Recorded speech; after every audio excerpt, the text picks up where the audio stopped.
Howdy, it's Ari with Land Insights, and in this video, we're going to talk about adding markets to your My Markets tab and your Campaigns tab.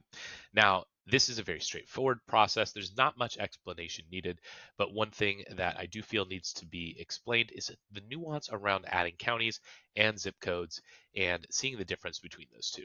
So first and foremost, if we have chosen a state to look at, let's go ahead and hop right into that. At that point, we might have already chosen several counties that we like based on specific criteria.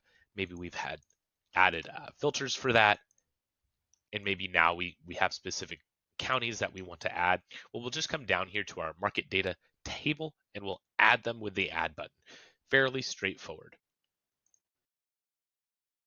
Once we've done that, we actually do recommend doing your initial review of zip codes while you're still on this market research tab.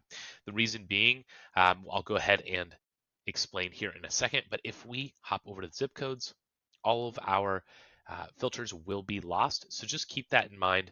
Even though we were looking at maybe Anderson County here, we'll want to just dig deep into that county, or you don't have to filter for the county per se.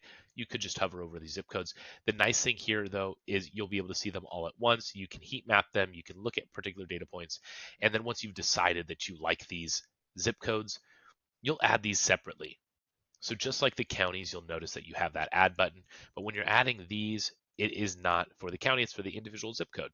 So that's just important to note because you have to do them separately. Adding the county will not automatically add those zip codes. And if we go into our My Markets, which is where all of those counties and zip codes appear, you'll notice that we can toggle between the county and the zip code view in order to see both of those selections, whether it's the zip code or county. So just keep that in mind when doing your initial review. If you come into My Markets, you're looking at a county and you feel like, oh, I really wish I could just see the zip codes. If you haven't added them, they won't appear. Next is campaigns. When you've added those counties and those zip codes, they'll all appear within your backlog in the campaigns tab. Now in here, we don't need to move everything immediately. We'll talk about the campaigns tab here shortly in another video.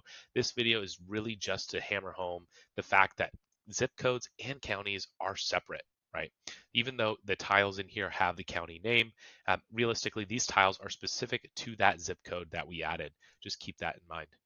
Okay, if you have any questions on adding zip codes or markets to your My Markets or campaigns, please just feel free to reach out to us at hello@landinsights.co, or you can always reach out to us in the bottom right corner of the platform.